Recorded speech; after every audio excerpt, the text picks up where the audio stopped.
by a section of society will certainly not help us achieve the desired results.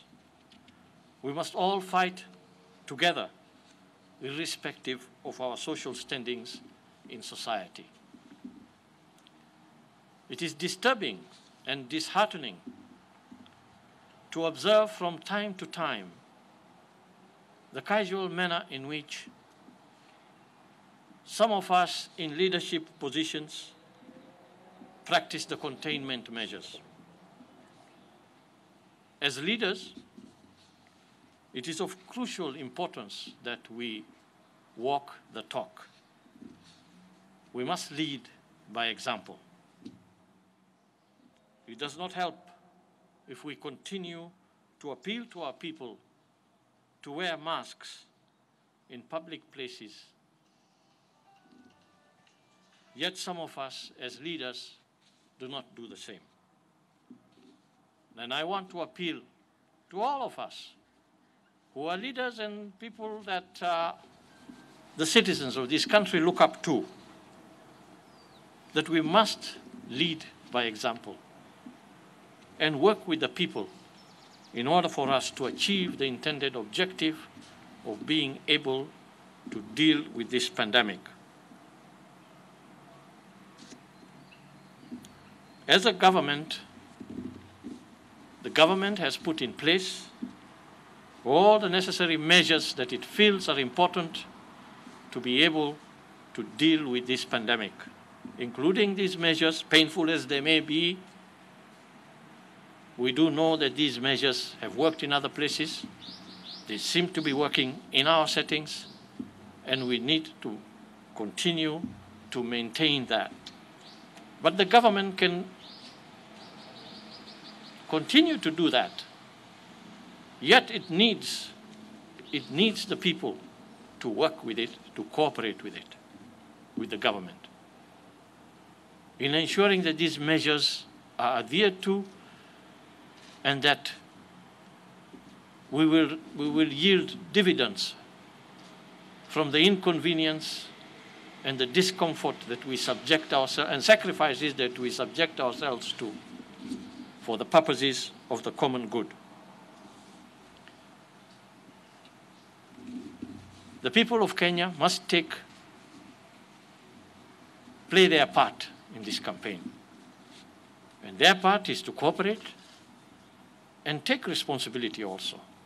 Take responsibility, because we must be our brother's keepers.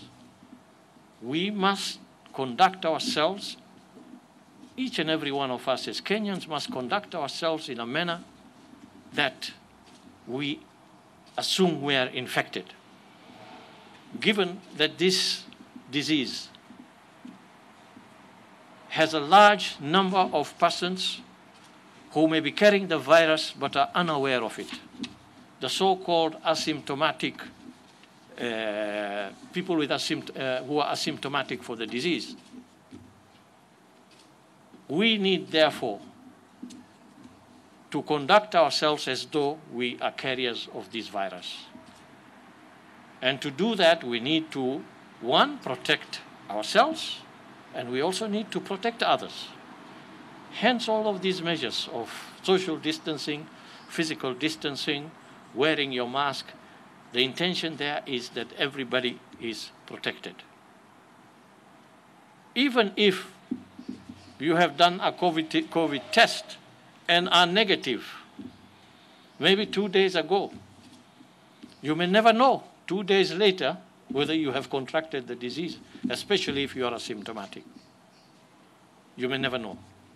So the point that I think we're trying to take forward here is that as much as the government continues to communicate to Kenyans on the importance of adhering to these measures, fellow Kenyans, please also take the responsibility of taking up these measures very seriously and doing whatever is necessary to protect yourself and protect others.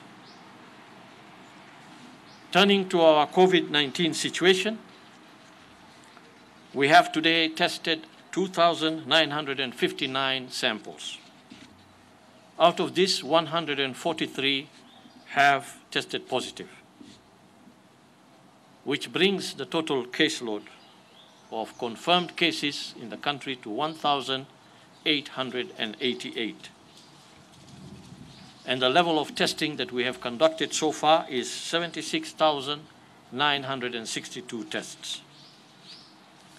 All the 143 cases being reported today are Kenyans, of which 110 are males and 33 are females, with the age range from 1 month to 88 years. The distribution of the new cases by county is as follows. Nairobi County has 86 cases, Mombasa County 25, Uasin Gishu 11 cases, Kiambu 6, Busia 3, Kwale 3 cases, all from Sambweni, Migori 3 cases, all from Kuria West, Kajiado 1 case from Kajiado North, Kisii 1 case from Bobasi, Garissa 1 case from Lagdera, Isiolo 1 case from Merti, Kericho 1 case from Ainamoi, and Makueni 1 case from Kibwezi West. Kericho becomes the latest county to record a case, bringing the tally of counties affected so far to 33. By the distribution of cases by sub-counties, let's start with Nairobi. In Nairobi, Makadara has 45, Kibra 21, Embakasi South 6, Kasarani 5, Ruaraka 3, Westlands 2, Embakasi West 2, Langata 1, and Starehe 1.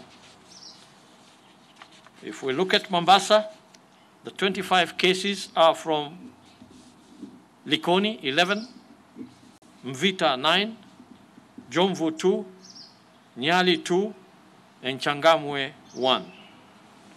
In Uasin Gishu, all the 11 cases recorded there are from truck drivers from Tarbo.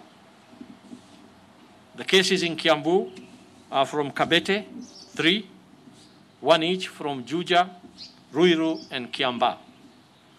In Busia, the 3 cases are from Alupe Mandatory Quarantine Facility, 2 cases there, and Malaba Point of Entry, 1 case. We are glad to announce that today we have discharged 26 patients from various hospitals, patients who have fully recovered from COVID-19. This now brings our tally of discharges, recoveries and discharges to 464.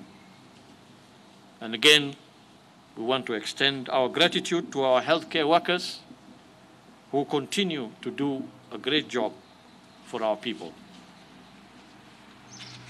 Sadly, however, we have also registered a loss of 1 male patient, aged 59 years, bringing the total number of fatalities to 63. We send our heartfelt condolences to the family and friends of the deceased.